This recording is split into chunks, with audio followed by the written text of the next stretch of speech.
بسم اللہ الرحمن الرحیم۔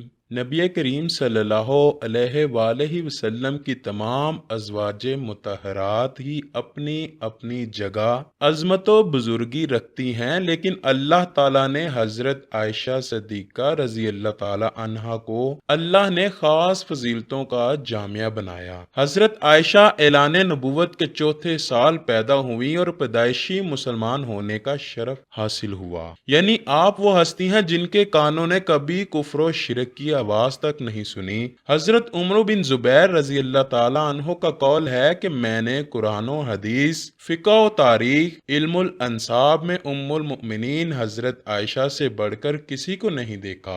احنف بن قیس اور موسیٰ بن طلحہ کا قول ہے کہ حضرت عائشہ سے بڑھ کر میں نے کسی کو فصیح اللسان نہیں پایا۔ حضرت عائشہ صدیقہ بنت ابو بکر صدیق ابن ابی قحافہ عثمان بن آرم بن عمرو نسب ہیں۔ آپ رضی اللہ تعالی عنہا کو بطور کنیت ام عبداللہ کہا جاتا تھا۔ ان کی کنیت ان کے بانجے حضرت عبداللہ بن زبیر رضی اللہ تعالی عنہ کی وجہ سے پڑی۔ حضرت عائشہ کا آپ صلی اللہ علیہ وآلہ وسلم سے نکاح ان کے والد حضرت ابو بکر نے کیا تھا اور مہر 400 درہم تھا۔ حضرت عائشہ صدیقہ رضی اللہ تعالی عنہ سے روایت ہے کہ اللہ تعالی نے دنیا میں مجھے ایسی 9 خصوصیات عطا کی ہیں جو کسی اور کے مقدر میں نہیں آئیں۔ سب سے پہلی بات یہ ہے کہ میری شادی کے لیے حضور اکرم صلی اللہ علیہ وآلہ وسلم کو اللہ کے حکم سے فرشتے نے میری صورت حضور پاک صلی اللہ علیہ وآلہ وسلم کو خواب میں دکھائی۔ امام ابو حاتم نے حضرت عائشہ صدیقہ رضی اللہ تعالی عنہا کے طریق سے نقل کیا ہے کہ جبرائیل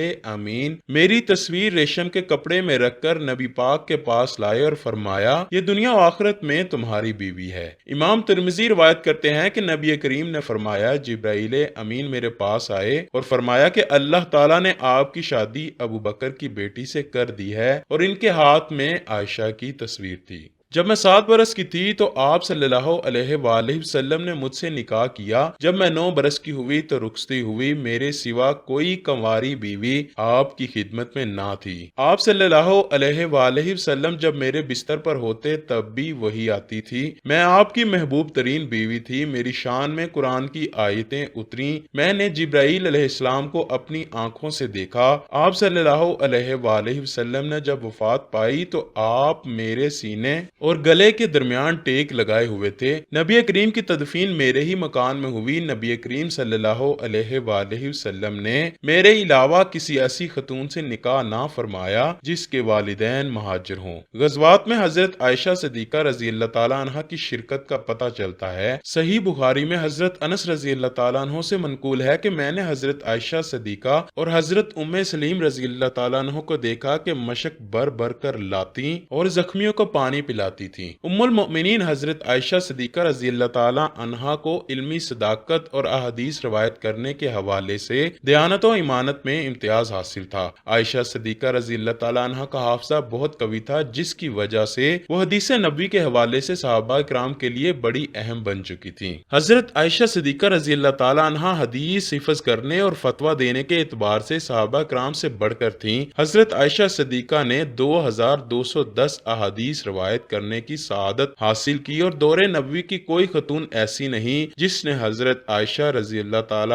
عنہا سے زیادہ رسول اللہ صلی اللہ علیہ وآلہ وسلم سے احادیث روایت کرنے کی سعادت حاصل کی ہو۔ امام بخاری روایت کرتے ہیں کہ حضرت عائشہ فرماتی ہیں کہ میں ایک سفر میں حضور پاک صلی اللہ علیہ وآلہ وسلم کے ساتھ تھی۔ میں نے ایک ہار پہن رکھا تھا جو کسی اور کی امانت تھا۔ وہ ہار راستے میں کہیں گم ہو گیا۔ میں نے حضور صلی اللہ علیہ وآلہ وسلم کو بتایا تو آپ نے کچھ صحابہ کو اس ہار کی تلاش کے لیے روانہ کیا۔ تلاش کرتے کرتے نماز کا وقت ہو گیا تو پانی نہ ملنے کی وجہ سے انہوں نے بغیر پانی کے نماز پڑھ لی۔ جب صحابہ نے حضور کو بتایا کہ ہم نے بغیر وضو کے نماز پڑھی ہے تو اس وقت آیت تیمم نازل ہوئی۔ اسی طرح قاسم بن محمد حضرت عائشہ رضی اللہ تعالی عنہا کے بھتیجے ہیں، فرماتے ہیں کہ روزانہ حضرت عائشہ کی خدمت میں سلام کرنے جاتا تھا۔ ایک دن جب میں پہنچا تو دیکھا کہ وہ نماز میں بار بار اس آیت کو پڑھ کر رو رہی ہیں سو اللہ نے ہم پر بڑا احسان کیا اور ہم کو دوزخ کے عذاب سے بچا لیا۔ چنانچہ میں وہاں کھڑے کھڑے تھک گیا اور اپنے کام سے بازار چلا گیا۔ جب دوبارہ واپس آیا تو دیکھا اسی طرح نماز پڑھ رہی ہیں اور اس میں زار و کتار رو رہی ہیں۔ حضرت عائشہ صدیقہ رضی اللہ تعالی عنہا نے وفات سے پہلے وصیت فرمائی تھی کہ مجھے نبی کریم کی دوسری بیویوں کے ساتھ جنت البقیع میں وفات کے فوراً بعد ہی دفن کیا جائے۔ چنانچہ آپ رضی اللہ تعالی عنہ کو رات ہی کے وقت جنت البقیع میں دفن کر دیا گیا۔ حضرت ابو ہریرہ رضی اللہ تعالی عنہ نے نماز جنازہ پڑھائی اور آپ رضی اللہ تعالی عنہ کو قبر مبارک میں حضرت عروہ بن زبیر، حضرت عبداللہ بن زبیر، حضرت قاسم بن محمد بن ابو بکر اور حضرت عبداللہ بن عبد الرحمن بن ابو بکر رضی اللہ تعالی عنہ نے اتارا۔ ام المؤمنین حضرت عائشہ صدیقہ رضی اللہ تعالی عنہ کی تدفین کی رات جنت البقیع میں جنازہ مبارک میں اتنا ہجوم تھا کہ لوگوں کا بیان ہے کہ رات کے وقت اتنا مجمع کبھی نہیں دیکھا گیا۔ بعض روایتوں میں آتا ہے کہ عورتوں کا اتنا کثیر مجمع دیکھ کر عید کے دن کے ہجوم کا دھوکہ ہوتا تھا۔